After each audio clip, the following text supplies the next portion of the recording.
Welcome to Analyst IAS. So, in editorial of the day series, today we are going to discuss the article The Real Script Behind the Call for a Hindi India. So, this article is given on the editorial page of the Hindu newspaper, and this is the most UPSC relevant editorial in today's newspaper. And this editorial is about Hindi language. Recently, Amit Shah ji ने Hindi language को लेकर एक statement दिया था. So, relevancy of this article is with GS paper 1 and GS paper 2. So before starting the discussion, I want to inform you that Polity Foundation course for 2023 and Ethics Crash course for Mains 2022 are about to start in our institute by Nitin Shivhare sir. For more details, you can call on given numbers. So now let's start the discussion. Before starting the discussion, there is a prelims practice question for you all. An answer of this question will be provided at the end of the video. So today's prelims practice question is: consider the following statements related to provisions for languages in the Indian Constitution. Statement number 1. Article 345 of the Constitution provides for a committee consisting of 30 members, 20 from the Parliament and 10 from state assemblies for safeguarding language-related provisions. Statement number 2. Article 350A provides for facilities for instruction in mother tongue at primary stage. Which of the above statements are correct? Option A, 1 only. Option B, 2 only. Option C, both 1 and 2. Or option D, neither 1 nor 2. You all type your answer in the comment section. Now, let's start the discussion. So, our article of discussion is all about languages in India. The real script behind the call for a Hindi India. तो इस article में ये बताया गया है कि जैसे किसी भी कंट्री को यूनाइट करने के लिए एक लैंग्वेज, एक रेस या कोई कुछ भी एक कॉमन चीज़ होनी चाहिए. अब इंडिया इतनी ज़्यादा डाइवर्स कंट्री है क्योंकि यहाँ ना सबकी लैंग्वेज सेम है, ना रिलीजन सेम है, ना कल्चर सेम है. तो आज़ादी के टाइम भी हम अंग्रेज़ों के खिलाफ सब यूनाइट हुए थे. तो वो सबके यूनाइट होने का कारण था कि अंग्रेज़ों को इंडिया से बाहर वापस भेजना है और आज़ाद होना है.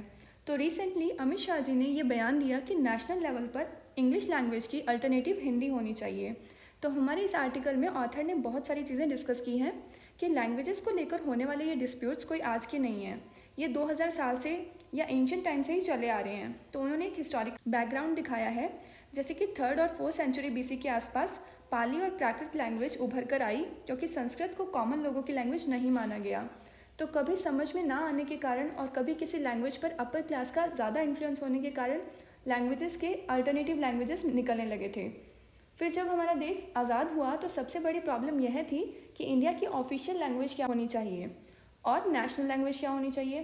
तो इंडिया ने नेशनल लैंग्वेज कोई नहीं चुनी. तो स्टार्टिंग में ये फाइनल हुआ कि इंग्लिश ऑफिशियल लैंग्वेज रहेगी और इसके साथ हिंदी लैंग्वेज भी रहेगी, जिसका हमें प्रचार प्रसार करने की ज़रूरत है. तो हिंदी को बढ़ावा देने के लिए कॉन्स्टिट्यूशन के आर्टिकल 344 के सब क्लॉज 4 में एक 30 मेंबर्स की कमेटी बनाई गई, जिसमें 20 मेंबर्स पार्लियामेंट से और 10 मेंबर्स स्टेट असेंबली से रहेंगे. इंडिया में लैंग्वेजेस को 2 मिनिस्ट्रीज़ के बीच में बांटा गया है. पहली है मिनिस्ट्री ऑफ एजुकेशन, दूसरी है मिनिस्ट्री ऑफ होम अफेयर्स.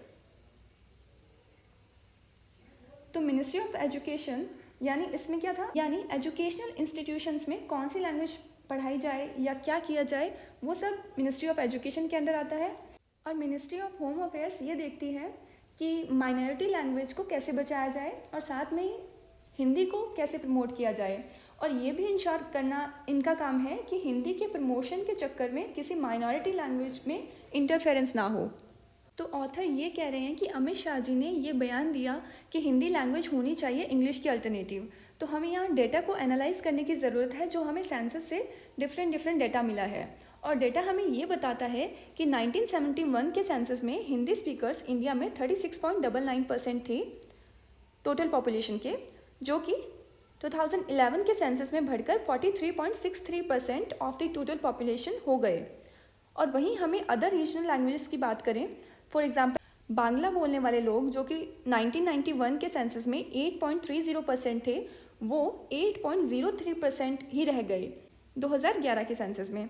और बाकी लैंग्वेजेस जैसे तमिल, तेलुगु, कन्नड़, मराठी, इन सब लैंग्वेजेस को बोलने वाले स्पीकर्स भी कम हुए हैं. बस एक गुजराती लैंग्वेज में ज़रा सा इंक्रीमेंट देखा गया है.